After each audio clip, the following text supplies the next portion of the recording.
দর্শন, সংবিধানের স্বীকৃত দর্শন, সুপ্রিম কোর্টের জাজমেন্ট পুরনো, সব কটাকে বুড়ো আঙুল দেখিয়েছে।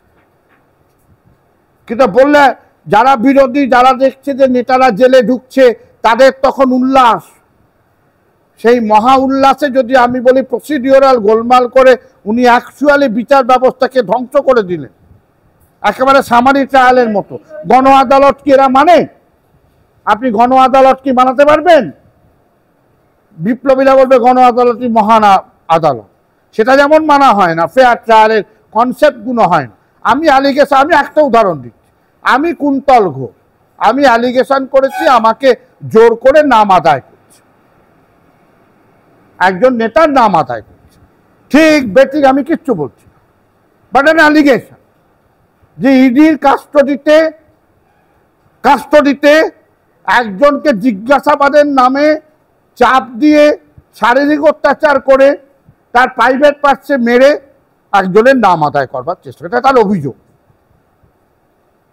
পৃথিবী জুড়ে ফেয়ার ট্রায়ালের প্রাথমিক ধারণা হচ্ছে allegation of an accused under custody. কোর্টে যদি যাবে, কোর্ট সেটা বিচার করবে। কোর্ট ওটাকে নিয়ে আগের দিন শহীদ মিনারে কোন নেতা কি বলেছে তার সাথে যুক্ত করে ঢেরে ইঁদুরকে এবার ধর, বুক অব্দি হচ্ছে কুন্তল, মাথা হচ্ছেন অমুক, এটা হিউম্যান বডি হিসাবে যদি দুর্নীতিকে কল্পনা করা যায়, ওনার অ্যালিগেশন ওই নামটা পাওয়া গেছে, ওকে জুড়ে জেরা করো। এটা সমস্ত ন্যায় বিচারের ধারণার বিরোধী। অ্যালিগেশনটা বিচার করতে হবে।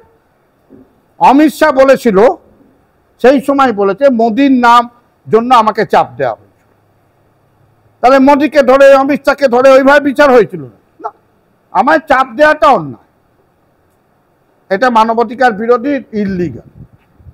ফোকাসটা ঘুরে গেল অন্যদিকে, যেহেতু পলিটিক্যাল। জজ সাহেব বলছেন ঢেরে ইঁদুর, এগুলো জেনোসাইডাল ল্যাঙ্গুয়েজ, এগুলো আমরা সব অবসেশনে বাদ দিচ্ছি পলিটিক্যাল, যে আমার বিরোধী পক্ষ তাকে টাইট দিচ্ছে, আমি তো দিতে পারছি না, আমার হিংসাটা অন্যের মাধ্যমে বেরোচ্ছে, আমি উল্লাস করছি সাইকোলজিক্যাল।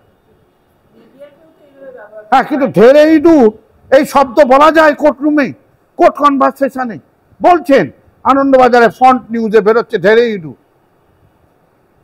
এটা জেনোসাইডাল ল্যাঙ্গুয়েজ। যদি টার্মাইট এনআরসির সময় যদি অমিত শাহ বলে থাকে যারা উপার থেকে এসে সব টার্মাইট, উই পোকা মেরে দাও, রাওয়ান্ডায় র্যাট ইঁদুর বলে মারা হয়েছে, ইহুদিদের ইঁদুর বলে মারা হয়েছে জার্মানিতে। আর তুমি এখন কোর্টে দাঁড়িয়ে, কোর্টের পাওয়ারে একটা গ্রাউন্ড পড়ে কোর্টে বসে বলছো ঢেরে ইঁদুর। Can you do that? এই জেনোসাইডাল ল্যাঙ্গুয়েজ তুমি নিতে পারো? তুমি তো ন্যায় বিচার দিতে এসছো, আইনের কাঠামোর মধ্যে তোমার চলতে হবে। আমি পলিটিক্যালি যা ইচ্ছা বলতে পারি, বাদ দিলাম।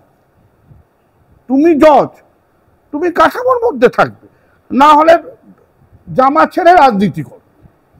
যদি আমি বলি ঘর পোড়া গরু, তাহলে গালাগালি খাবো। আমি চেপে গিয়ে লেখাটা লিখে গিয়ে চেপে গেলাম, বাবা একটাই আমার অপ্রকাশিত লেখা থাকুক, মরে গেলে কেউ বার করবে।